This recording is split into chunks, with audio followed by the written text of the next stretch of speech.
Kip, what's up, man?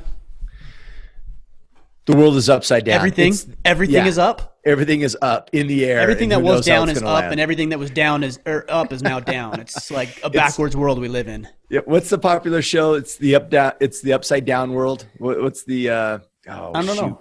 You know what I'm talking about. You whatever. I know you're binging on Netflix stuff because you have nothing. I really don't know. Upside down world. Is that what you said? Yeah. It's my kids were like obsessed with watching this show. Oh my gosh. And it's like takes place in the 80s. So it's actually quite enjoyable I don't know, to watch. but I only read books, Kip. So if you want a book recommendation, I'm happy to make that for you. Yeah. If you want to become a better person, then, I probably know about those movies, but hey, yeah. By the way, I see you repping that Iron Council shirt today. Nice. Mine's a little crisper than yours though, man. What's up with that? I use it. I rep all the time. I need to get you a new one. Yeah. My wife even thinks it's so manly, the t-shirt that she uses it sleeping in at night, which makes her extra hot.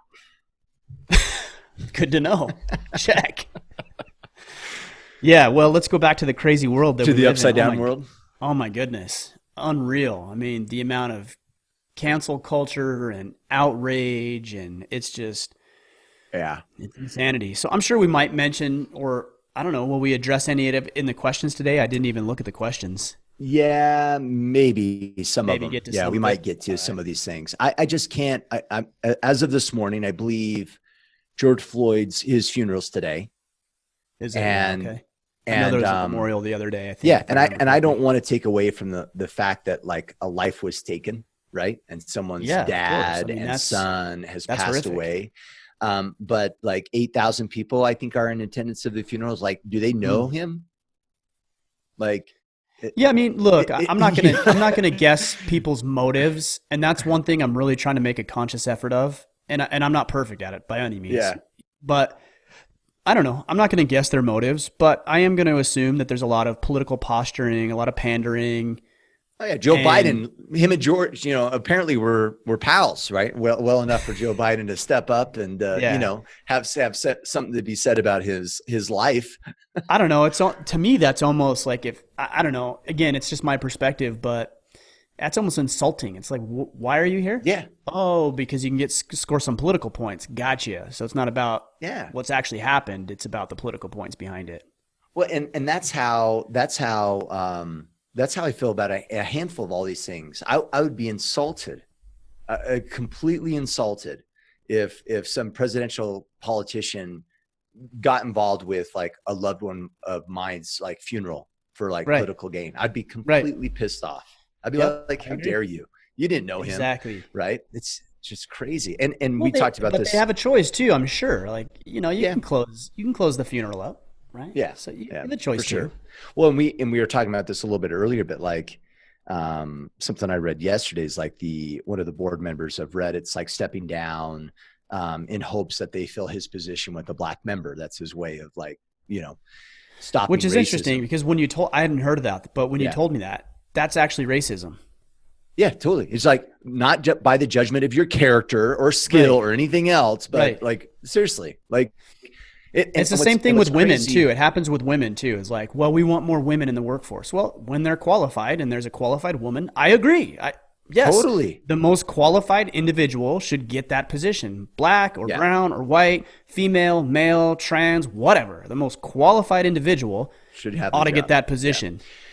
And to your and the counter to that I've heard in the past is, well, but they bring other things to the table, like different viewpoints, and then great, make that one of the qualifications, right? We want someone that's a little bit more caring, or someone with this diverse background, or from this that speaks a different language, because it's going to help the job. I'm like, okay, sure, but it doesn't have to be like, I don't know. It's a very dangerous space. It is. And I saw an interesting commercial the other day, and it was like Tide was talking about, we care about people, so we're doing free laundry for the first responders. And I'm like, that's a stretch, man. Like, and then I went to the gas station and I saw something about on the gas pump, something, I think this month is Pride Month. A gay Pride Month. Maybe. I don't know. Maybe. I think so. But I saw something on the thing, like the pump. Yeah. And I was like, I just want to fill up my tank. Yeah. Like, I don't want to battle all the social injustices in the world. I don't want to be pander to. I just want to fill up my tank with gas. That's all I want to do. That's all I want to do. Or I just want to buy Tide so I can wash my clothes. Like, I don't need every company in the world doing this. It just, Yeah. and to me, it's, look, again, I'm not trying to guess the intentions or motives of people or companies or organizations. I think generally people want to do good. I believe that. Generally, companies and organizations want to do good. They want to be inclusive. But sometimes I just want to go to the restaurant and have a steak. Sometimes I just want to go fill up my gas with gas and not have to worry about the social ramifications or messaging behind filling my tank with gas. I just feel like it's just gotten out of hand. It's just getting away from us, and we're focused on things that maybe aren't as relevant as the media would have us believe, so that we can be all hopped up and hyped up and pissed off at each other and bicker and bitch over things that, again, I'm not saying they're not important. I'm just saying maybe it isn't as prevalent as the media has played this out to be. A lot like, what's that thing? It was a month ago. I think it was a global pandemic, and people were getting sick and dying. What was that called? Named after the beer. What was it? Yes, coronavirus. That's it. Yeah. COVID. Oh, and then we get a couple of things in the news just recently.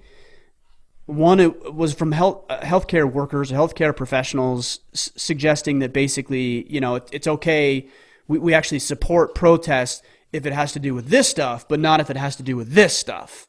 It's like, This is a cool virus. It discriminates. It's social intelligence is amazing. Yeah. Like, it picks and chooses who to attack and who to infect based on the social issues of the world. That's pretty cool. Like, I didn't know viruses could do that. So you've got this, and then we just get a report, or I saw an article, I think it was this morning actually, and it turns out that asymptomatic transmission of the coronavirus is extremely rare. That was the subtitle, or the title of the article. Yeah, I saw that. It's like, what are we doing? What the hell are we doing? It's wild, man. Wild. Yeah, it's and what shocks me is just, and back to that point of pandering, right, to a group, you're just creating more of a divide. That's what it is. I think it creates more of a divide. And the example is intentionally. Yeah, the scenario that I was thinking about, like last night, for instance, I was having a conversation with a friend, and we're talking about, like universities and admissions, right? Where in some cases you may get admitted to a university, not because you were next on the list, because you deserved it, because of your grades or your GPA or how you scored on the SAT, but because they need more of a minority added to the university. And just that in itself does two things. One, for some kids, they're going to be pissed, right? Like, whoa, wait a second. I deserve to be there and I'm not. And someone that didn't work as hard as me got in. So that's one. It creates like some animosity there. The second thing is the insult of it all. Like, how big of a loser do you have to be gracious for a handout?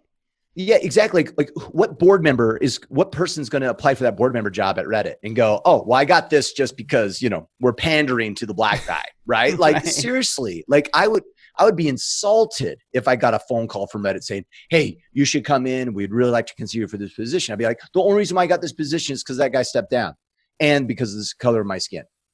Like, seriously, like, empower people. Don't like pander to them. I mean, it's just, I don't know. It's really frustrating. I agree.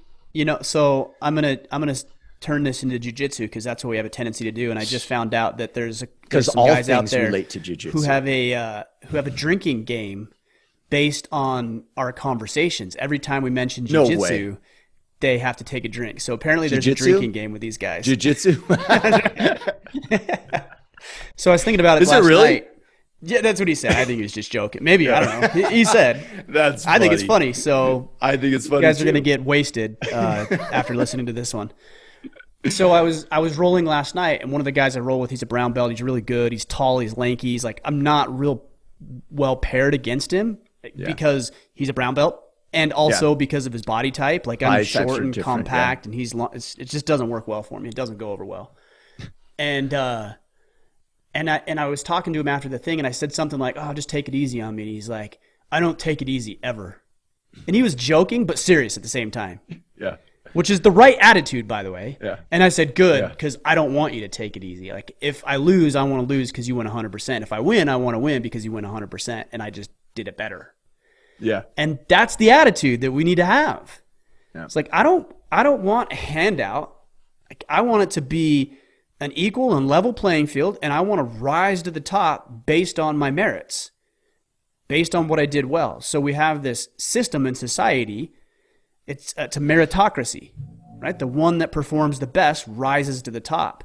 And people don't like that because there's some unequal outcomes because of it. But here's the deal, Kip, you're better at some things than I am. I'm better at other things than you are. And you should be rewarded handsomely for excelling in those areas in which you excel, that you've put forth effort, that you have a natural skill or ability. And I should be rewarded for the things that I'm doing on my side. That's the beauty of the meritocracy. And the other thing is too, is if you don't win, and that might mean you don't get the promotion, you don't get the woman, you don't beat the other guy in competition. Good. Now that's feedback for you to say, okay, well, why didn't I win? Well, I didn't win because I didn't practice as much as I could have. But what if you said, well, I didn't win or I did win based on things that you can't change? For example, your skin color. Now you have no feedback whatsoever. Yeah. No feedback to say, okay, well, how can I improve? You don't know. This is the beauty of failure. This is the beauty of having setbacks. If you look at it in a healthy way, you'll realize, okay, that sucked, and you're going to be bent out of shape, and you should. That's probably the right attitude to have. Like, you shouldn't be happy about losing. You should be pissed about it. Yeah. And then you think, then flip it. Okay, I'm mad. I'm angry. Why? Well, because I underperformed. Okay, where? Well, it was in these two things. Okay, how can I get better? Work on X, Y, and Z. And then you implement those things, and then you get better next time.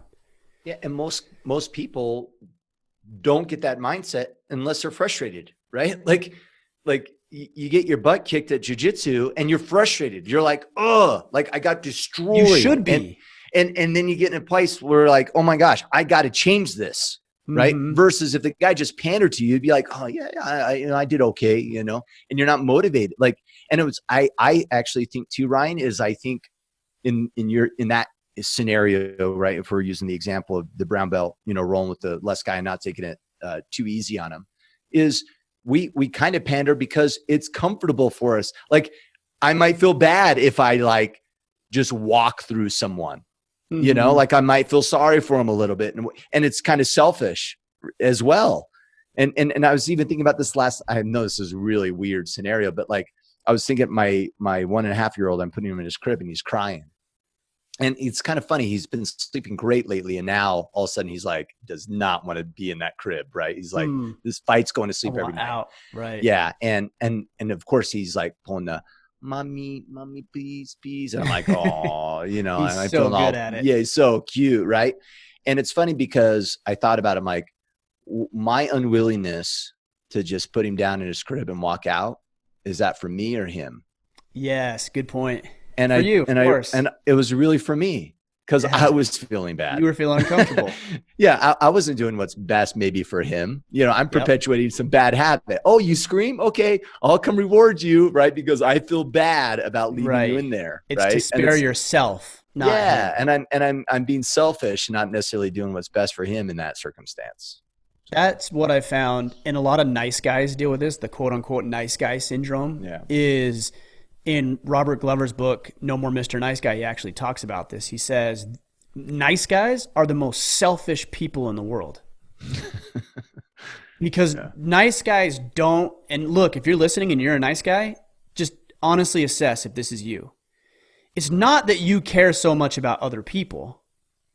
It's that you want to spare your own feelings, your own awkwardness, your own uncomfortableness. So you don't have a difficult conversation, not to like help you, Kip, so that I don't have to make you feel awkward. It's so I don't have to feel awkward in telling you that you didn't do what you said you were going to do or whatever the scenario is. And we use that as the excuse of, well, I don't want to piss him off. Right. But what do people say? Nice guys. Well, I just don't like confrontation. I get that. Why? Because it's uncomfortable. It's awkward. There's some potential and inherent risk in confrontation. So you're trying to spare yourself. I get it. I understand it. stop being so selfish. If you're a nice guy, stop being so selfish. Stop thinking about just you. Because look, here's the deal. And I've had to learn this because I also don't want to make people feel awkward or stupid. But if I care about you, Kip, then I'm going to tell you what I need to tell you. Yeah. And that's selfless. But look, don't misunderstand me. That's not permission to be a jackass. Because a lot of men hear that and they think, I'm just speaking my truth, bro. Bulldoze over everybody. Yeah, it's just, hey, look, if he can't handle it, that's just his fault. He's just uncomfortable with the truth. Nah, too far. Yeah. You need to be able to communicate it in an effective way because you can say things that need to be said in a way that the person needs to hear it, which might be the hard, like harsh, in-your-face truth. And other times it might be a more empathetic, let me put my arm around you and like, hey, let's talk about this, man. Let's work through this together. Yeah. That's you as a leader. Exactly. Yeah. And you live in a world. Yeah. And you live in a world that, guess what, whether you like it or not, you just can't just like blow through everybody, right? Like you should have some tact and understanding. Because a lot of people will get railroaded and they'll just cower. They'll just push over for you. Yeah. And so you think, oh, that worked. Yeah. Then they'll hate you.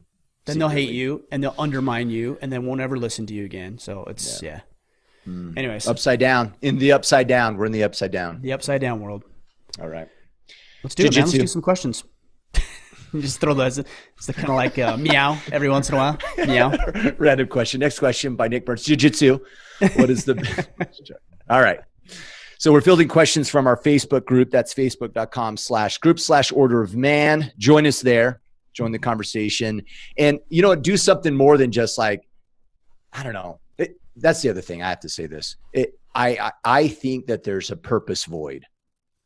And when there's a social injustice to what people assume is a social injustice, they latch onto it because they're not about something bigger. And I think we see that in this current circumstance. And everyone that feels like, oh, there's a major misjustice happening. Awesome. What are you doing about it? Other than running your mouth and being superficial. Like, what are you really doing about it? Mm-hmm. All right. Because if you really did care, you would have been doing something anyway. And this was just clear to me, Ryan. Like you talked on, I think it was Friday Field Notes about like, I don't need to post a black square on Instagram. Why? Because I've been trying to provide value and assistance to address these kind of things ever since the creation of Order of Man, the podcast, and the Iron Council. Right. And we should all be able to say we've been doing something other than just running our mouths about, you know, how wrong the world is. Like actually get on the court and do something. Yeah. And you know, in all fairness though, too, because I've heard a lot of people say things like, oh, well, now you're just doing something about it now. It's like, yeah. No, I don't think you are. No, not me. Oh. I've heard other people say to people like, well, you're just talking about this now because of what happened. Right. And they're saying that that's a negative. And it's, to me, I'm like, that's not a negative. Like some information has been brought to light. And so that changes the way that you're thinking about the situation. So, I mean, you're not being insulting to anybody by saying, well, you're just doing that now because of this situation. It's not an insult. It's like, yeah, I've gained some new perspective. And so now I'm doing something different. Yeah, totally. Well, and sometimes that's the spark, right? For some people to say, hey, you know what? This really resonates with me and I want to take some action around something. Yeah, exactly. All right. Jordan Fowler, did you ever think after your interview with Greg Anderson that you would see the countries devolve into chaos in the same manner you guys were talking about? What are your thoughts? Not like this. Yeah, not like this. For those of you who aren't familiar, Greg Anderson worked for the Port of Seattle Police Department.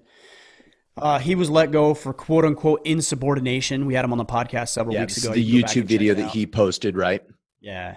And they said, well, it's because he's in a uniform and he's in his patrol car and has a political message and all that kind of stuff. It's like, look, people say it's because he violated social media policies. I mean, yes, maybe technically he did. I don't know what their social media policy is, but I assume that he probably did violate. But I guarantee you that if he had shared a glowing review for his police department and how noble police work is and how everything is so wonderful, that he wouldn't have been rebuked for any of that. Yeah. it's because he shared something that was controversial, and he thinks it came from even higher up that he had to take that video down. And he said, I can't take the video down because if I take the video down, it undermines everything that I said, which is making a stand for things that you believe in. So he taught what specifically we're referring to here on this question is he talked about the animosity and contention between the public and police departments. And he said, we really need to exercise tact. We need to be more humane. He was talking about it in the context of upholding what he believed were unconstitutional orders and not enforcing those orders. He was talking about it from that context. But the context is still the same. You know, if police officers are going to treat people like garbage and not treat people like human beings, and use excessive force, and they do at times, not all of them, but they do. That happens. Yeah. Clearly that happens. We've seen it. Then there's going to be some real backlash, and we're seeing that specifically in Minnesota as they're spearheading the idea of defunding the police. This is the result of that. It's not a good idea. It's not a great result. We're going in the wrong direction, but that's the result. Like, if you're going to abuse that power, you know, people are going to see that and they're going to jump to conclusions and they're going to make decisions. They might make emotional and rash decisions that aren't ultimately in their best interest, but those are the decisions that are going to make nonetheless. So I did not expect to see it devolve as quickly as it had in a matter of weeks not even that, probably in a matter of 48 hours. But from the time that I had the conversation with Greg till now, it's only been a couple of weeks. And to see all of that come to fruition in that short of a time frame really shows to me how fragile democracy and freedom and liberty actually is. I didn't think it was as fragile as it is, but clearly it is. Yeah. For you guys that did not catch that episode, Greg Anderson, police officer, calls into question enforcement of constitutional orders. That came out on 5/28 on the podcast. So if you guys want to check that out. Cool. Crazy, man. There's so many crazy things to talk about. All right, Nick Barnes. I just want to like talk about stuff and screw these questions. We'll come up with our own stuff. We can do whatever we want, man. No, talk about stuff if we want. Well, you just talk about defunding the police is what you want to talk about. Oh, totally. Yeah. Well, it's like I saw this video, super funny. It's like these protesters, looters, right, are going down the street, and I saw this video. They grab a skateboard and they hit a guy's car, right, and they're like, "F the police," and they hit just some random dude's car. And the guy parks, turns around, hops out, and he has like this with his medieval Wolverine claw. You see this? So awesome. I don't know, like, first of all, like, what kind of cool thing is that? Like he had like this Wolverine, this claw. And he had it just ready. Like that was like his EDC or something. I'm like, totally. I'm like, that is kind of, I'm going to check that thing out. But what do they start yelling? Someone call the police. Call the police. I'm like, oh my dear Lord. I'm like, the irony. It's crazy, man. I heard of a quote or something, and somebody had said something to the effect of, when questioned, okay, well, what are we going to do? If we don't have the police, what are we going to do? And they were talking about all their little strategies, their clever little cute little strategies about how they're going to do this. They said they're going to have I wish I could remember. It was like an on-call, it was something weird, like an on-call law enforcer or something. And I'm like, yeah, you're like, sounds like a police officer where you could call a number and they're waiting there. And when you call, then they go respond to the situation. It's like, how dumb do you look, it's not only dumb because these people aren't ignorant people. Like, not everybody is a moron. I mean, there's certainly some morons, but not everybody's a moron. So it's like, what is going on? So you're either just completely ignorant or you're way overly emotional. Yeah, and they're just not thinking straight. They're just not thinking. Yeah. Like, I saw this video and I hate the police, and now we got to get rid of the police. It's like, whoa. Like, did you think this to a conclusion? Like, let's stop for a second. Let's breathe for a minute. Yeah. And then the city council, which is I think there's 12 city council members, 9 of them they've already voted to begin to defund and dismantle the police, I think is the term they're using. It's like, what are you doing? Like, stop. Take a breath. Like, this doesn't need to be voted on in 48 hours. Let's evaluate some things. Is there some potential reform? No reform. Well, hold on. Let's look at it first. Totally. Maybe that's not the best answer, but let's at least look at it and explore it. But it's just overly emotional. It's a lot of ignorance, which is interesting because the reason people are so ignorant about it is because we live in the society in which we've created, which is ultimately pretty good. I'm not saying there isn't injustices. I'm saying it's pretty good. You don't. But the reason that you have that ignorance is because of that. Yeah. Well, and then you get things that just kind of fuel the fire. I thought it was funny, like this morning, CNN made a post on the headline, and it says, it made a reference of a city that dismantled their police department with success. And I'm like, really? That's interesting. And it's so clickbaity, right? Like if you read that headline, a lot of people that agreed with that idea would just kind of repost that. Yeah. Well, I read the article, and what they did is they... Wait. I got to pause real quick. Yeah. You actually read the article? You're only supposed to look at the headlines, dude. Yeah. Well, I was you're not supposed to read the articles. Really, it worked out well. That's just what CNN wants you to do, right? Is they want totally. Just read this title. Yeah. Don't read the article. And the headline was so deceiving, right? Because you'd read it and you thought they got rid of their police department. And then once you read the article, it's like, no, they just like rebuilt it, right? Like they got rid of management and everybody and brought in new leadership. I'm like, okay, that's not called dismantling. That's called like, rebuilding, right? Or something else. But I thought, oh, that's funny. Or like how many people will like repost that? Yeah. How many people everybody will repost? It's crazy. It's crazy. All right. Second question. We're all fired up, all hot and bothered today. Nick Barnes. I'm gonna be ready for jiu-jitsu later today for sure. All right, Nick Barnes. What is the best pathway for developing a movement with more consistency and principle method than we've seen in various protests in the past few years? It seems like message and method are horribly inconsistent for every group with something to say that leads to self-defeating protests and riots. Well, I'll tell you why the Order of Man movement has done so well is because our messaging is on point and it's not splintered. Yeah. That's the problem with protesters. In fact, that's actually part of the problem with the left in general. The gray. Well, they just take on every social issue you could possibly imagine, like gay rights and trans rights and climate change and Black Lives Matter and this thing and education and that thing.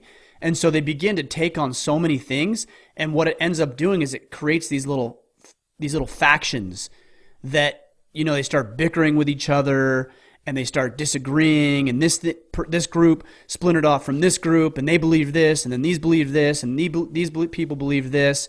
And then they start to be at odds and they bicker, which is actually a pretty good thing in some situations because nothing ever really comes of a lot of these movements. And I think that's what you're going to start seeing with the Black Lives Matter movement and you know what? The words, the messaging is so important because it's hard to argue with the title of the movement, Black Lives Matter. Yes, that is true. I believe that. Yeah. Like you probably believe that. Yeah, of course. If the people on this podcast probably believe that, even the ones who say all lives matter, they're also saying, yes, including Black lives. Like everybody believes that.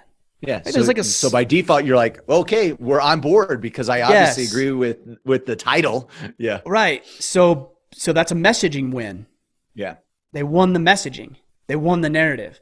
But if you actually go to the website, I'd argue that there's a large percentage of people who are supporting things that they actually don't agree with.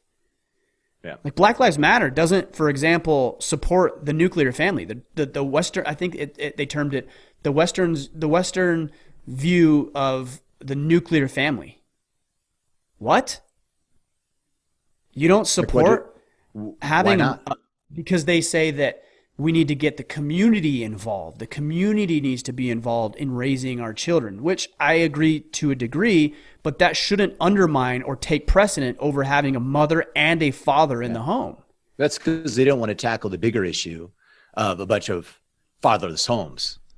Well, that's definitely a huge part of what is happening, not just in the Black community, but in every community in the country. Yeah. Is a lack of fathers in the home. That's the issue. But instead, now if I say that, I'm like, okay, well, let's forget about the Black Lives Matter title. And if I just said, who among all of us support the nuclear family, I would say that the people listening to this podcast, it's probably upwards of 80%. For sure. We support the nuclear family. And yet there's probably a large percentage of those people who support that movement that don't even know what exactly they're supporting because they won the narrative battle, which is Black Lives Matter. And everybody agrees with that. And when I say everybody, I mean 99.99% of people. Yeah. And would you say that part of the issue is, guys, we got to be careful on what we support, like actually look into things and understand the messaging, and not just, it's almost like the equivalent of the CNN headline clickbait, right? It's like, oh, Black Lives Matter, got it. Or there's a lot of social pressure. A lot of my friends are doing this, got it. And I just proceed without giving much thought to like, what does this group really promote? And am I part of it? And as well as, I think that there's part of us that has to also realize that like some of these riots and stuff happening, that like we shouldn't also throw the baby out with the bathwater either. Like there probably is some legit protests happening, and then there's some idiots burning buildings, right? And that it's not the same crowd either, right? We have to be a little bit have some discernment and think through some things and realize that it's not so simple, right? Just do your homework. Yeah. Like just research. Stop taking everything on its surface, including this podcast. Yeah. Including the things I put out there. And people do. There's guys who are like, oh yeah, Ryan said it. Kip said it. So that's what it is. It's like, whoa. Yeah. First, hold on. We don't tell you the truth. No, you're just giving us way too much credit than we deserve when you do that. Yeah. Like listen, consider then it. Go read the book or read the article or go research it, and then formulate based on a well-rounded, well-researched perspective. Yeah. That takes effort though. All right, Joshua Vera. Can you cover discipline, motivation, fitness, career goals, how to deal with failures, best ways to handle budget and money? Cover everything. Can you cover everything today? Holy cow. Come on, Josh. Joshua, here we go. Discipline, motivation, fitness, career. Let's talk about discipline and motivation first. Let's talk about Good question there. Yeah. Join the order. Join the Iron Council. You'll get all the answers. It's ask me anything, not ask me everything. All right. AME. AME, ask me everything. Let's talk about discipline and motivation. Yeah. That's a good one. Yeah. Well, I think they're two separate things, right? Like you can be motivated. Like you can listen to this podcast, or, I'm reading, there's a couple poems and sayings like The Man in the Arena by Theodore Roosevelt on my wall. I can look at that and be somewhat motivated. I'm like, oh yeah, that gets me hyped up. That gets me pumped up. Now I want to take action. And I think you should have some of that, because the popular thing is to dismiss motivation, right? Motivation sucks. It's all about discipline. No, there's actually a place for motivation. Yeah, for like sure. When you listen to music, or you listen to a speaker, or you read a book, or there's a quote or a song or a phrase, or you put a tattoo just to on your get started, arm. Right? Just to get started a little bit. It's like lighting the spark, right? You got to light that spark. Pre-workout. Let's try it. The discipline, which is funny. The pre-work, it's called discipline. Anyways. Yeah, he should call that drink motivation. He should call it motivation, not discipline. So you have motivation. Or discipline's actually just water. So it's actually not just drink water. There you go, Jocko. There's the idea. I actually like that idea a lot. I'm gonna have to run that past Pete. Anyways, so that's motivation. So discipline is now have a system in place. You got to have a system in place, because we know that willpower is fleeting. Yeah. So people say just be disciplined. Well, if that's all you do, you're probably going to burn out at some point. Whether it's this afternoon or in the next month, you're probably going to burn out. So having the motivation in there will keep that spark alive, right? It's just adding fodder to the fire, okay? Then you have to have the system in place to ensure that you will do what you say you will do. And you have to have some willpower. So there's actually the trifecta, right? It's the motivation and inspiration. It's the discipline, which is the willpower to do what you say you're going to do long after the feeling, which is motivation, right? Motivation is the emotional side. Yeah. Discipline is the logical, rational side. And the system, make sure you keep going. And then you have the system, which marries the two. Yeah. Right. So I'm gonna listen to these people. I'm gonna listen to this podcast. I'm gonna read this book. I'm gonna surround myself with these people, part of the system that deals with the emotional side. And then also I'm going to do this workout. I'm going to manage my money this way with this program on this day. That's the system to bring the logical elements of it into fruition. Yeah. And when we think about books like The Atomic Habits, it's like, okay, in a lot of this, we're generating habits at this point, right? Through this system, motivation and the willpower and the discipline, we're evolving as humans, and we're picking up additional habits, and that way the system, and I don't know, maybe if the system's required after a habit is formed or not, but you know what I mean? It's really not. Like, do you have a system for brushing your necessary. teeth? Yeah, exactly. You don't. Yeah. And here's the thing that people will do. So let's take the battle planner, for example. So by the way, guys, the battle planners are back in stock and they're going quick. So if you go to the store.orderman.com, you can check them out. Not everything in the world is upside down. The planners are actually available. They're there. So they're there available. is some consistency and stability in this world. Yes. So if we take the weight loss thing, the fitness side of things, okay? Some people will make the mistake in their battle plan of saying, okay, well, I want to lose an additional this last 5 to 10 pounds. So I'm going to exercise every day. It's like, well, are you already exercising every day? Yes. Is that a challenge for you? No. Then that's probably not a great tactic to put in your battle plan. Yeah. It needs to be above and beyond what you've already built, like James Clear would say in his book Atomic Habits, what you've already built into your routine. It's a habit. It's no longer something that you need to focus on. We build habits as human beings deliberately and intentionally so we can free up the willpower and the space to focus on something else. That's why we drive to work the same way. Well, here's a great example.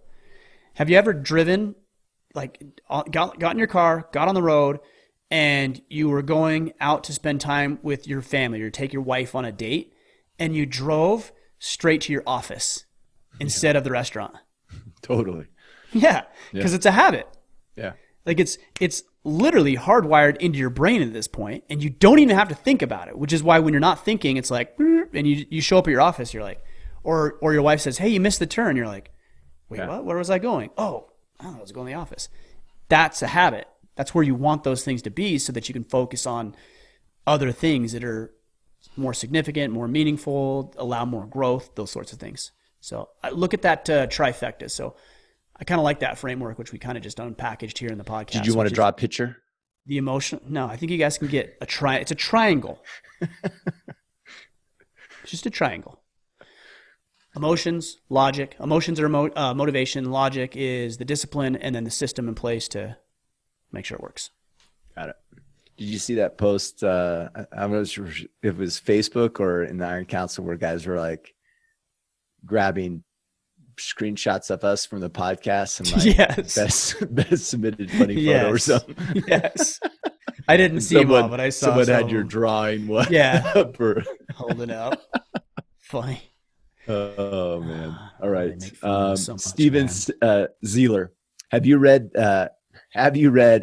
the essay Fate of Empires by Sir John Glubb?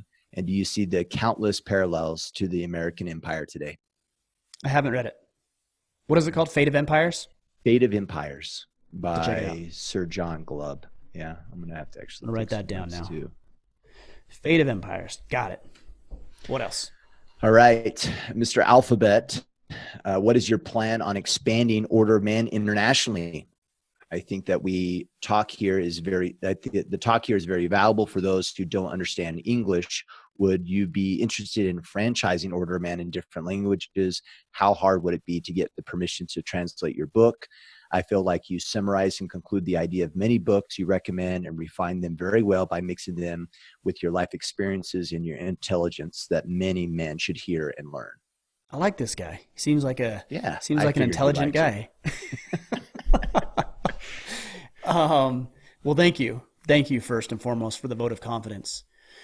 That's a decision I'm going to have to weigh and think about. Look, here's the reality of this. And a lot of you guys who've been following for any amount of time know this business does not consume me. Like, you need to understand that. Yeah. And nor will I let it. I could very easily let it. Yeah. Well, and you brought this up in the past, and it's actually refreshing and shocking. But go ahead, keep going. So Yeah, like I'm not. It's different than what you'll see a lot of people, which is like chase the business, grow the business, expand the business, and that I'm more interested in. I want it to grow. I'm not saying that. I just want it to happen organically because I have other things that are a priority right now, namely my children. Yeah. Like, I want to be able to, like, at 2:00 in the afternoon, I'm like, I'm not on a podcast. I sent out my emails out. I'm going to go out there and just bounce on the trampoline with my kids. And I want to be able to do that. But if I had 300 franchises around the world, and that's not wrong, by the way. I know people, Bedros Koulian, Fit Body Bootcamp, is a franchise. Very, very successful, ultra successful in the business world. That's cool. Like, do that. It's not what I want. What I want is I want to empower you guys to take this information, to apply it into your lives, to become more capable husbands, fathers, business owners, community leaders. And I want to do the bare minimum that I can do to produce the maximum result for you so that I can disengage and spend time with my family, with my friends, shooting my bow, training jiu-jitsu, doing all the things that I want to do outside of just this business thing, So I don't have any plans to franchise, because even that, people are like, oh, just get somebody to do it. It's like, it's not that easy.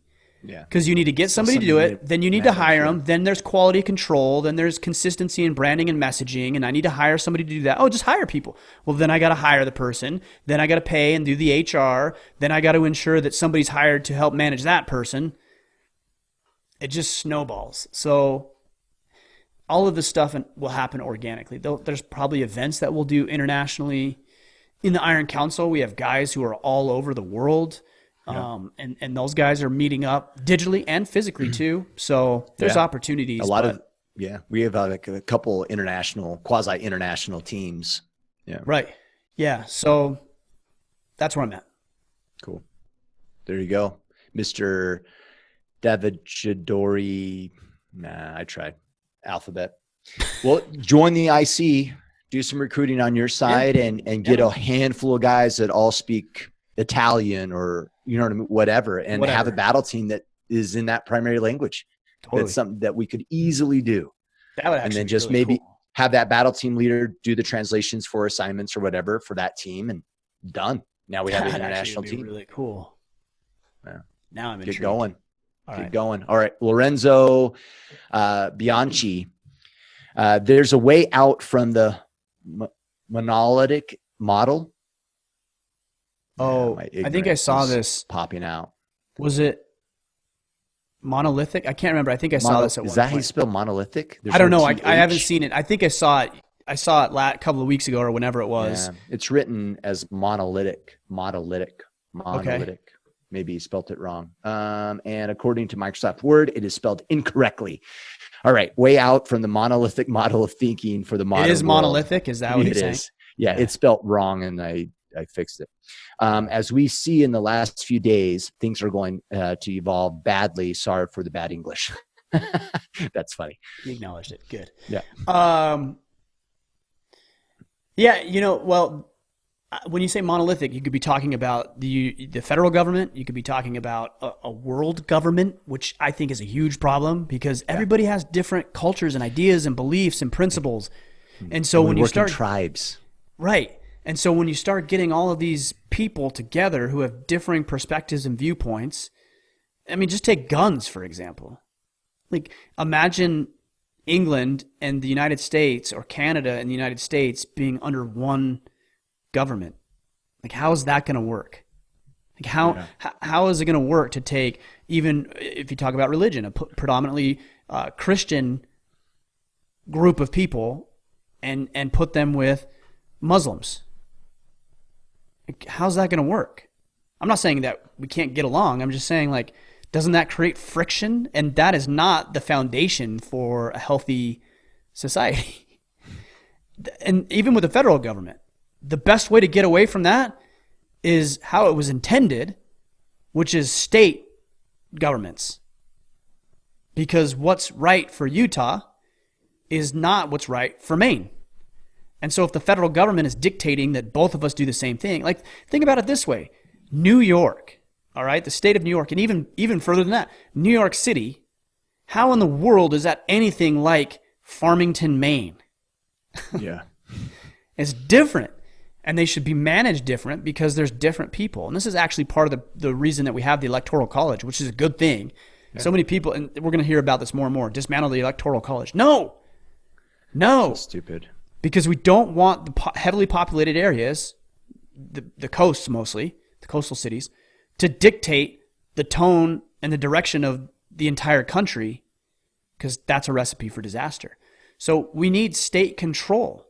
And then we even get down into cities, townships, municipalities, and allowing them to control through school boards, for example, and allow there to be competition, right? So, and this is the beauty of the times in which we live. Let's say you live in Massachusetts and their state taxes are just exorbitant. And I don't even know what they are. Let's just assume they're exorbitant. Then you can go to Nevada and there's no state tax. So now there's competition. So people are going to move to Nevada. And if Massachusetts is like, well, wow, we got to keep people here. Right. Then you got to be competitive. So maybe you want to consider lowering the taxes so people stay here. Or be more efficient as a local government. That way you can lower taxes or, whatever, get out of debt. Yeah. Same thing with school boards. If you look at an inner city is going to be different than a rural area. And the way the kids need to learn and what they need to learn and their backgrounds and the involvement with parents and families at school and not and at home, that needs to be taken into consideration. And yet if there's one broad, sweeping organization that's dictating for everybody, that's a problem. So I think the start is to get back to state control, state sovereignty, and allow the states to dictate what can and can't be done and how it moves and how it operates. That to me is how we get away from, and maybe you're referring to something different, but when you say monolithic, that's what I see. I either see it as a global government, which is a huge problem, or even just the federal government, which is also a big problem. I don't want somebody in New York or DC dictating what I do here in rural Maine. Yeah. Well, and not only obviously I don't want that either, but even if they're not going to do it efficiently either. They're going to be highly inefficient. So it's not just, we don't want this overbearing body, controlling, and dictating things, but they're also going to be highly inefficient in doing so versus the local state level. Right. Yeah. When I think of those parodies, I think like California and Utah, it's so drastically different. What kills me is people move out of these places and they're like, oh, I don't like this place anymore. And they move to these other places and they're like, oh, I love it because it's X, Y, and Z, fill in the blank. And then they bring all their stupid ideas and all their dumb decisions to that place and they ruin it. And then when they suck up all the resources and destroy that, they move on like locusts. It's crazy. Yeah. It's like your job is to assimilate to us, not us to assimilate or welcome you. Yeah. Well, and that's where it's really important that we're not being passive in our communication, that we're involved in our local governments. Yeah. And that we're playing a part in that. So then that way people get like, oh, hey, it's like, I couldn't imagine someone moving to Texas and being against like guns, for instance. Like any Californian that's ever left California and they moved to Texas and they're against guns is like, what were you thinking moving to Texas? Like really, like honestly, like that was a stupid call on your part. You should probably pick a different state, right? Like that's just kind of a given. Or you know what? Just deal with it. Yeah. Yeah. Like and realize that you're taking the package. Totally. Like you don't like guns, don't move there. Yeah. Right. Well, and we get that in Utah, right? Where people are like, oh, I love Utah and I love our culture, but I really hate the influence of the LDS church. It's like, well, what do you think? Where do you think that comes from? Yeah. Why do you think everyone in the state of Utah cares about family so much? Does it have to do with the fact that their religious beliefs are actually what makes the state amazing? And that's why you like that aspect of the state? Like, don't be so naive and closed-minded in regards to and the other thing too with religion is like, look, nobody's asking. If you move from, which was my situation, I moved from California to a small community, very religious, small community. Everybody knew each other. They grew up with each other. who's this random kid from California, right? And Yeah. that's what we did. And I actually, even from the time I was little, I was either 13 or 14, right in there, I actually really appreciated the family values. Like I always appreciated it. I'd see their dads going to hang out with their kids and families getting together and big siblings and big families, bigger than I was ever used to. Yeah. And I actually really liked it. And you know what? It's okay. You can separate the two. Like nobody's asking you to be religious, but consider that maybe the religious perspective, the philosophy, not the religious, the spiritual side of it, but the philosophical side of it could actually have something to do with the growth, which is family, doing good, living the commandments, personal responsibility, right? That's what I would say most churches teach. Yep. And so nobody's asking you to convert. They're just maybe consider that the principles stand alone as valuable outside of the spiritual component of it. Totally. Well, and at one point I worked out in Abu Dhabi for a company. And when I was there, because I actually got an offer to be there long term, and I thought about it, and I thought, man, like how would that look like from a religious perspective? Because like to practice my religion, I'd actually have to go like to someone's house. Like there's no allowed churches, and you know what I mean, really strict policies. But the point is I would have never gone there and then complained, Islam, blah, blah. You know what I mean? Like seriously, would I have embraced it? And I totally would have embraced it. I wouldn't have converted, but I've been like, whoa, that's really cool. Like, these multiple prayer moments. Like when I start hearing the prayer, tower thing, like literally in the mall, like you'll be walking the mall, all of a sudden, like music's playing and everyone's dropping on their knees praying. Awesome. You know what? What a great opportunity for me to do the same. Now I'm probably praying to someone else. In your own way, sure. Right, in my own way, but like, what a great example of always having a constant prayer in your heart, or, you know what I mean? To remind myself what I should be doing. So like, I wouldn't go run around complaining that like, hey, we should stop the whole prayer thing in the mall because it's inconvenient to me. It's like, no, use that as a reminder for myself, learn from someone else and incorporate into my life. Like I could do that without converting or making someone wrong. Spoken like a true mature person like you are, Kip. I can't believe thank you. How dare you? Please tell my wife that you said that, because she's It is though. It's a mature thought. It's immature to say, oh, well, they're doing this and that's offensive and that's insulting and I'm not doing that, so why should anybody else? That's a baby. That's what my 6-year-old would say. Yeah. That's not what a 40-year-old grown man would say. Like you think I'm 40? They would say, oh, what's that? You think I'm 40? No, I am. Oh, okay. Just checking. I'm close. I'm 39. I'm inching up on that 40. How old are you? I'm 40. You are 40. Yeah. I was going to lie. All right. I totally interrupted I thought you'd you. be Sorry, more I'm mature chattering for 40. a lot today. I'm just surprised. I was like, 40?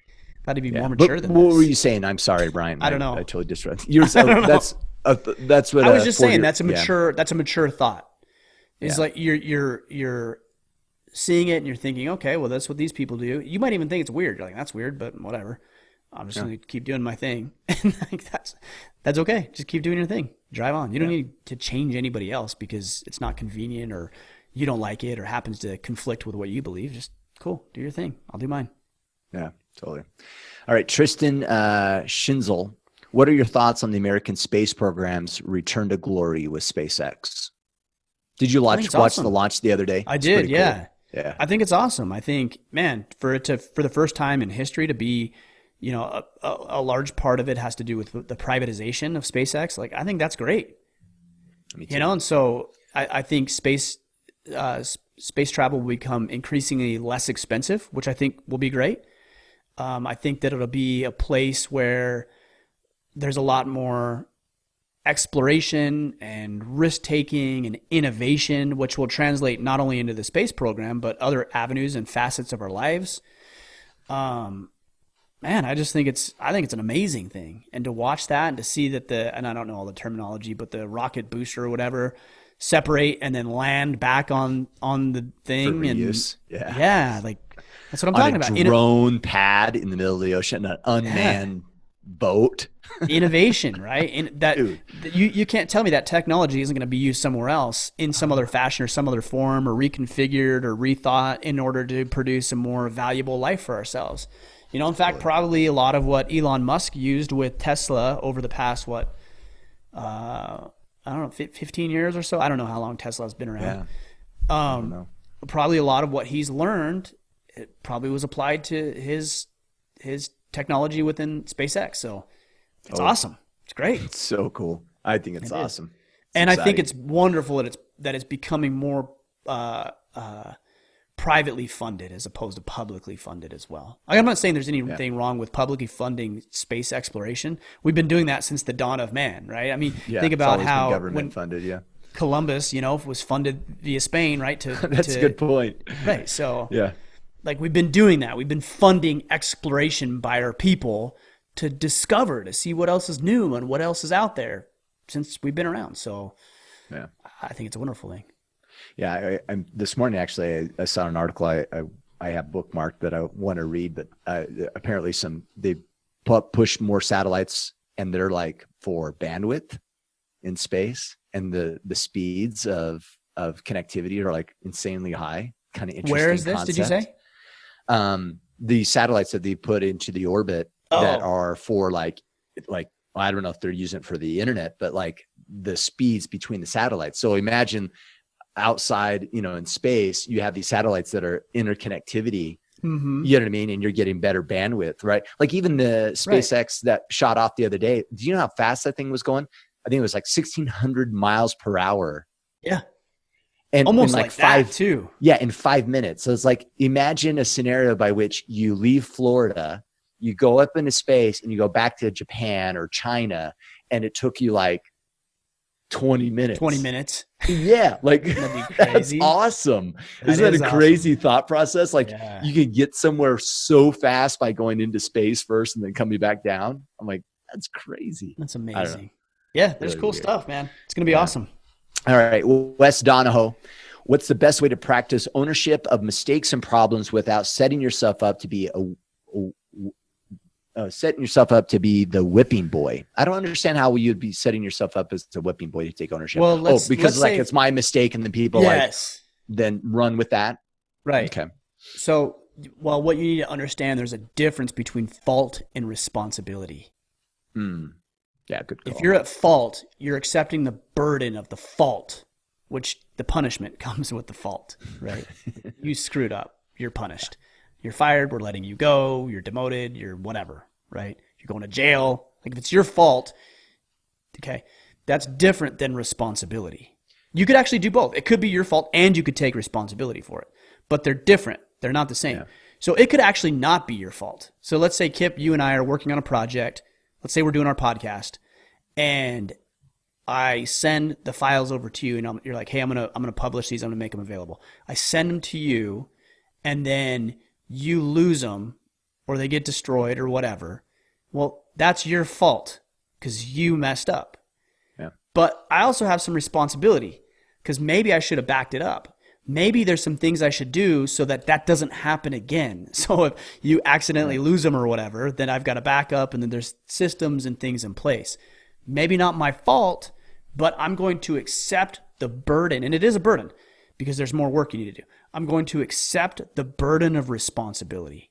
And I think if you can make the distinction between fault and responsibility, you keep yourself from being the whipping boy.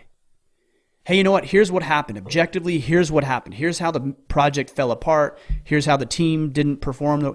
And I recognize that we had some lack here and some miscommunication here. And what I'm going to do is I'm going to take responsibility for fixing this and fixing that and tweaking this, bringing this person in. Like, how would you sound like a whipping boy if you did that?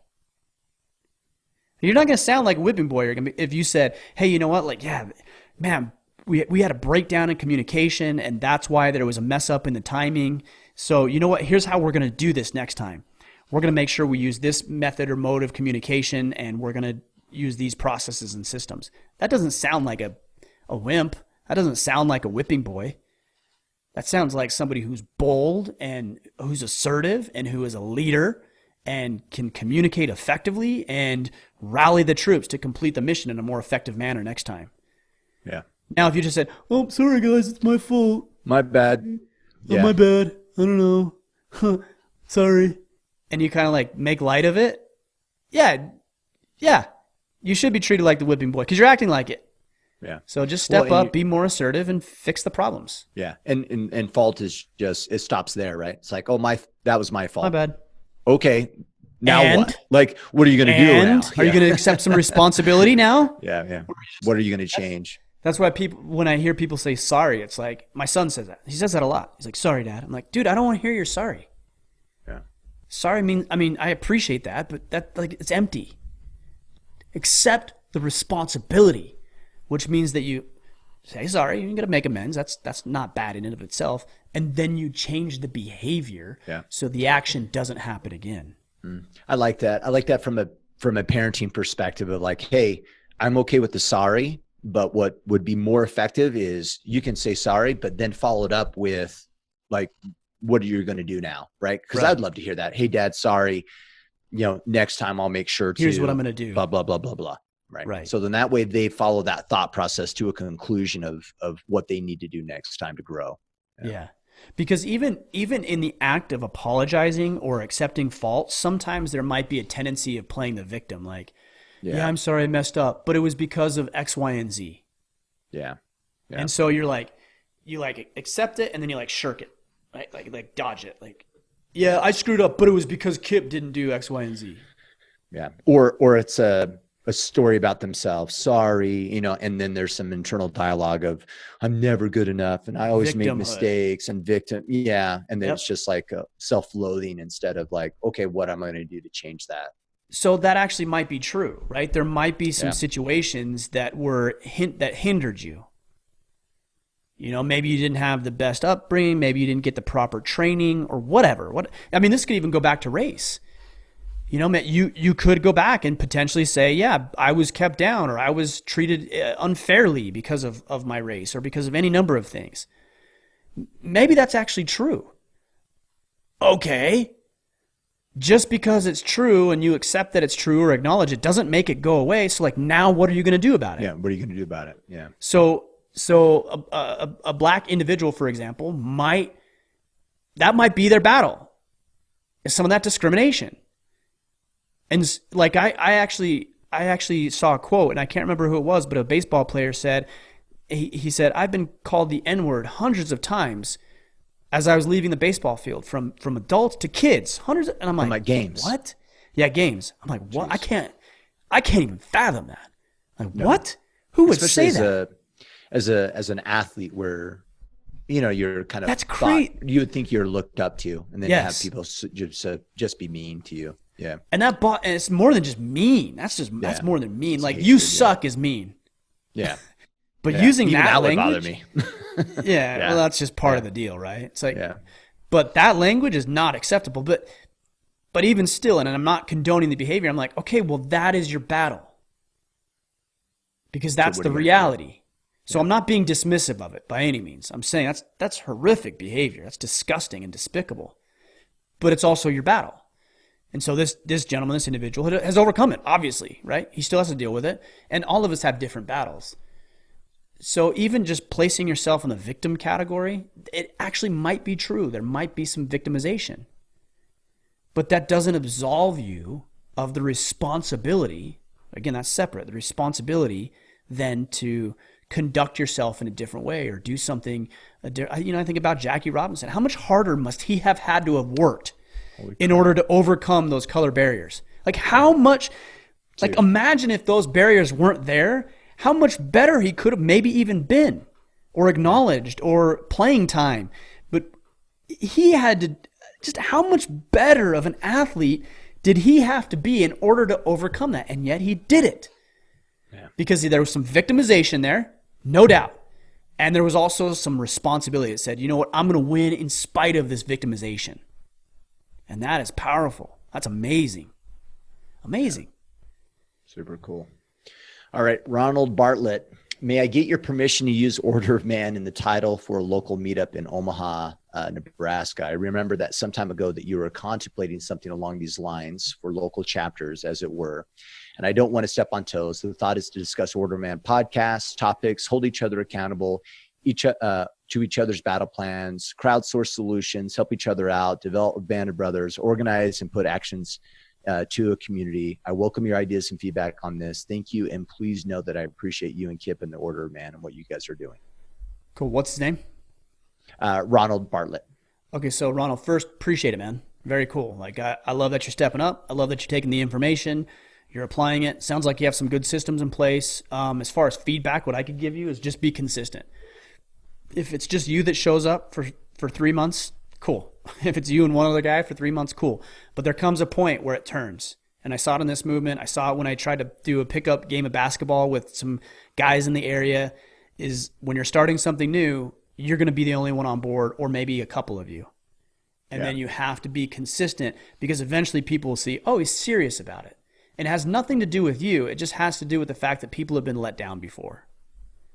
So when people don't show up because they don't think you're serious or you're not committed to it, again, they're not speaking of you personally. It's just their experience. Yeah. Like, how many people we're let down every day by people who say they will do things and they won't. Yeah. So you have to be consistent. Now, as far as using our name, no, you can't.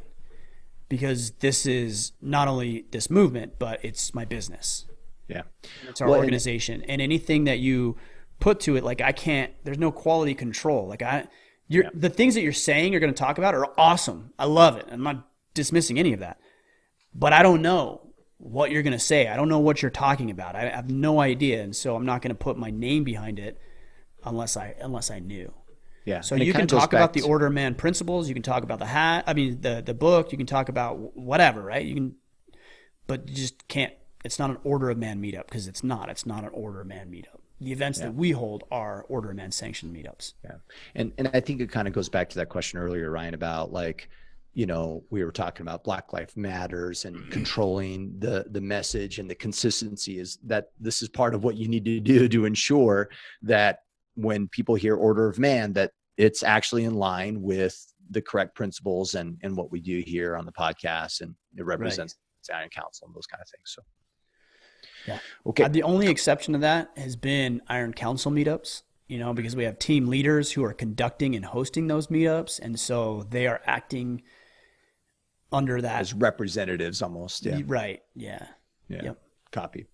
All right. Bob Ross. I am in a public education grade 6 through 8. I have a direct supervisor that often uses the mantra, perception is reality.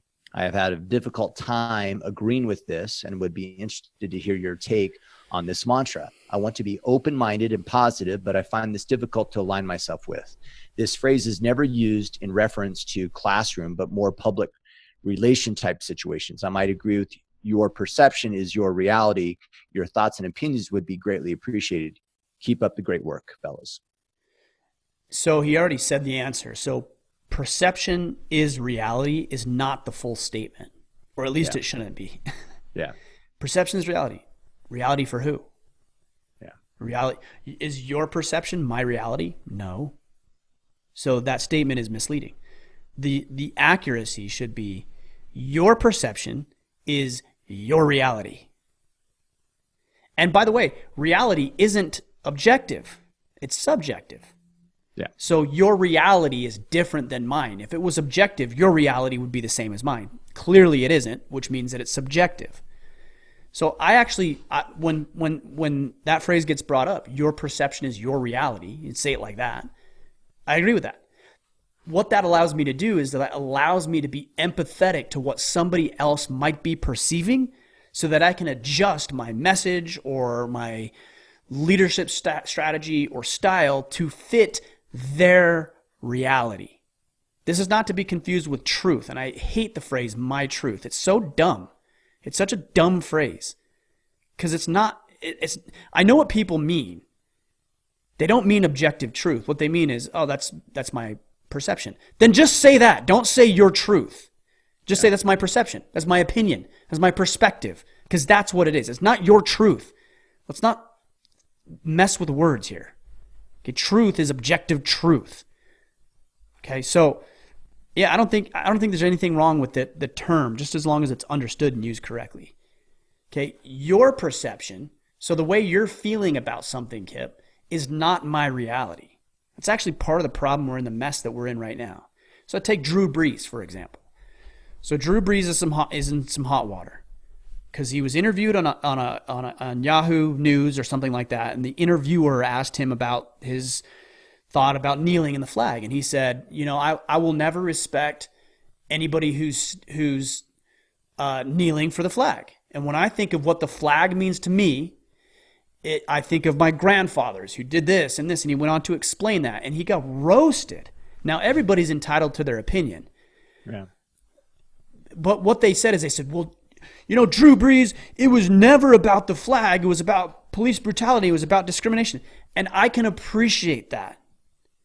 I can appreciate that that is your perspective. But you're asking me to understand your perspective. And I'm speaking from Drew Brees' point here. And you're asking me to see your perspective.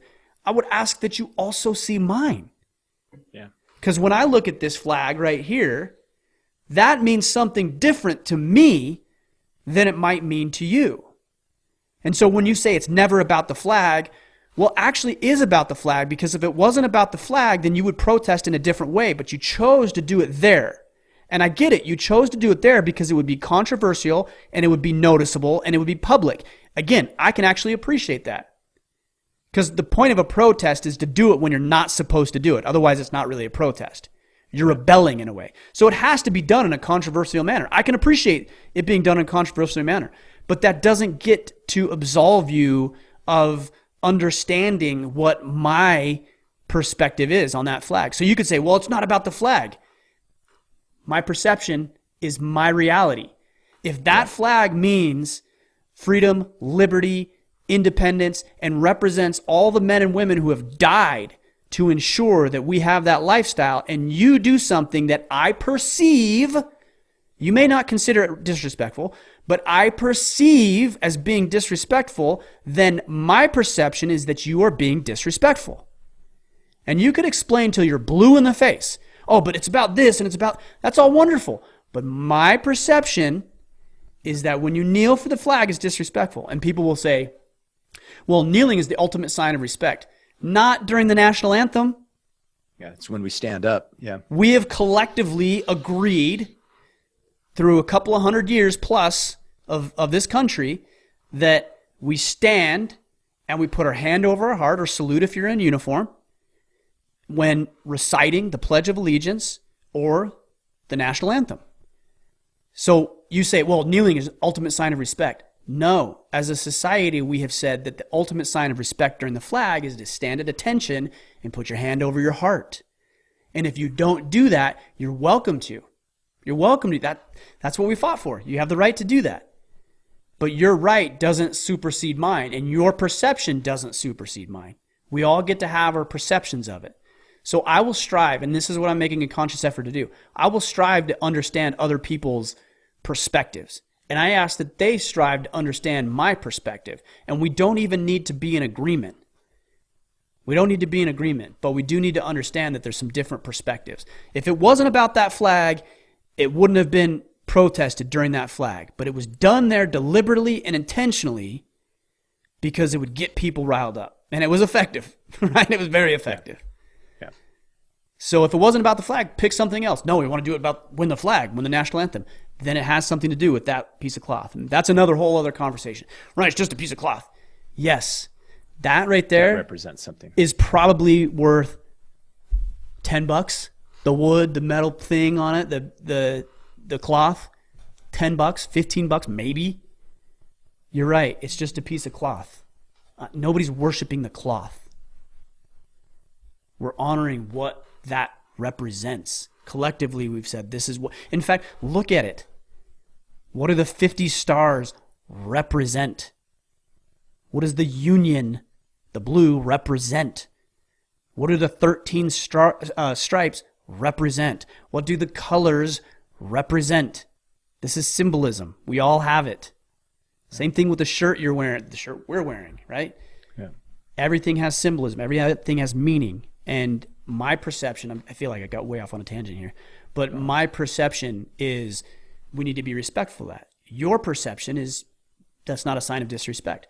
Your perception is your reality. Mine is mine. I can strive to understand yours. You can strive to understand mine. And at the end of the day, I'll stand right next to you. If you're kneeling for the flag and I'm standing, okay, cool. Like, I mean, I don't like that personally. You probably don't like that I'm standing. Okay, let's have a conversation about the game or whatever else we're doing.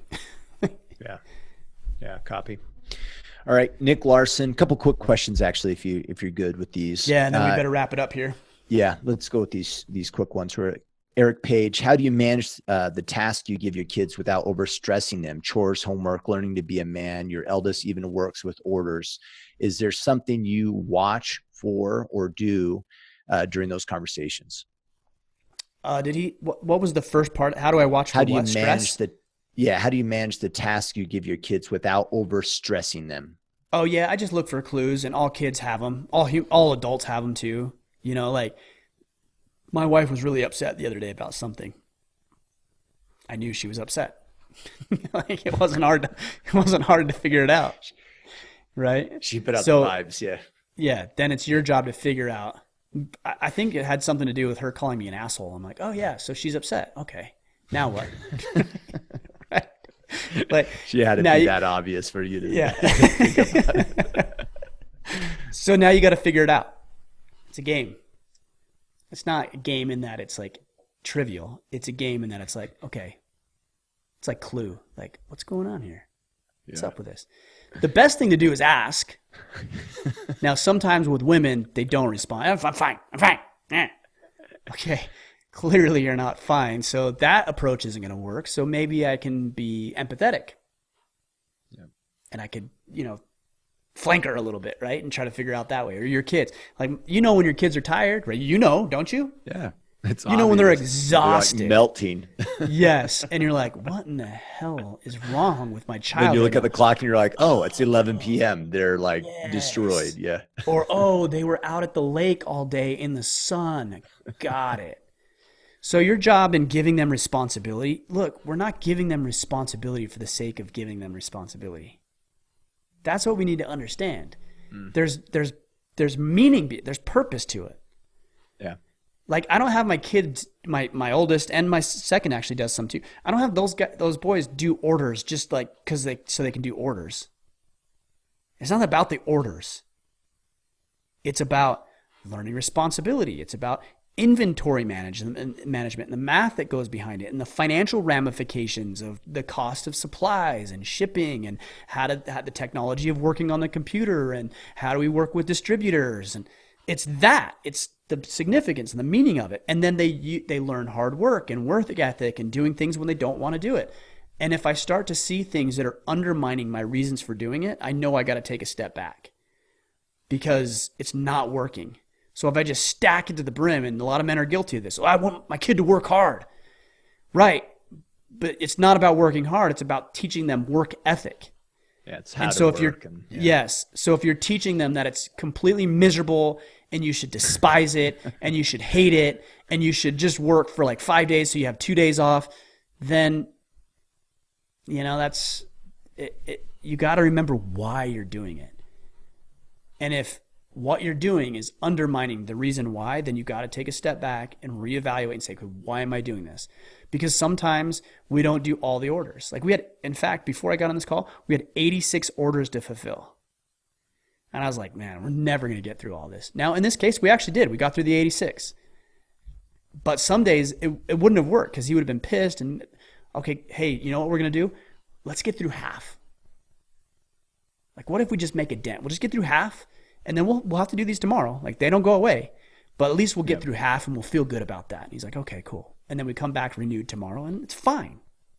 Yeah. So you just got to find that line. You got to look for the clues on what they're upset about or why they're reacting the way that they're reacting. And then remember again, why you're doing it so that you're not doing anything that would undermine your motive for doing it. Yeah. I like that. Just asking yourself constantly, like, why are we doing this? Remind yourself, why are we doing this? Yeah. Right. Yeah. That's valuable. Because if it's to beat your head against the wall with your kid, then that's not productive. Well, and sometimes I have the tendency to think like, well, because they should, right? It's like, right. They need to pull their weight, but it's like, in the grand scheme of things, it's not highly effective. Like it'd be quicker probably if I did it most of the time. Or you know what I mean? Yeah. Yeah. Like I lose one thing I think a lot. The lesson. Yeah. Yeah, one thing I think a lot is like, well, what's his problem? I can keep going. Yeah, but he's 9. Yeah. Like he Yeah. doesn't have the same attention. He doesn't have the same focus. And I'm not making it easy by any means, Yeah. But but you're having some empathy. Yeah. I'm a 39-year-old. Like I think I have a little bit. I hope I have a little bit more focus and grit and determination to make it through doing packing orders, as if that's some sort of hard thing. It's not for me. I thought about this a lot with Eagle Scout. Like I used to, I don't do it anymore, or haven't for a while. Work with some young men in the community, and these boys were working on getting their Eagle Scouts. And I look at the book and everything, and I'm like, what is your guys' problem? This is super easy. This is so easy. Yeah. And then I'm like, oh wait, they're 16 and they have sports and they like girls and they have homework to do and they have chores at home. Like, so it's different. You just got to understand, like, okay, where's this person coming from? And that's what we build on. Not where you are, where they are. Yeah, I like that. One thing I read once that is kind of aligned with this is like, remember that when your kids are playing, that they're working, like they're doing their work. Yeah. And we used to always like, hey, it's time for dinner, like now, right? Like interrupt what they're doing. And I can't remember the book I was reading, but like they're doing their thing, like they're doing their little job or whatever. And so like be a little bit compassionate, like let them wrap up, let them finish their work in their world. Right. And I was like, that's a really good point. Like I need to be a little considerate when they're playing their game to give them ample time to wrap up and finish things up. Yeah. I think, isn't that one of Jordan Peterson's rules about like letting kids skateboard in the park or something like that? It's like, let them experience it. Like, don't interrupt them. Just leave them alone. I think women are more guilty of this than men generally. Yeah. Is like they see kids and are like, they're rough. They might get hurt. Yeah, they might. But like, let them work it out. My 2 oldest boys were roughhousing on the trampoline. My oldest got a little rough with him. And my second son kicked him in the shin. The other one, he dropped. He cried. I'm like, my wife's like, go help them. Go fix. I'm like, no, they fixed it. They're fixing it. It may not be perfect. Like there may be a few more stitches than need be, but they're working it out. They're determined. They're figuring it out what the line is. Because next time my oldest is going to be like, I better not do that because I'm going to get kicked in the shin. And then my second who kicks him in the shin is like, I better not do that because then when he feels better, he's going to wallop me, right? So they're learning. Let them experience it. Leave them alone. Yeah, they're not in any permanent risk or danger. I wouldn't say that it's a dangerous environment. That's different. Yeah. It's just, they're just being boys. Let them, it's fine.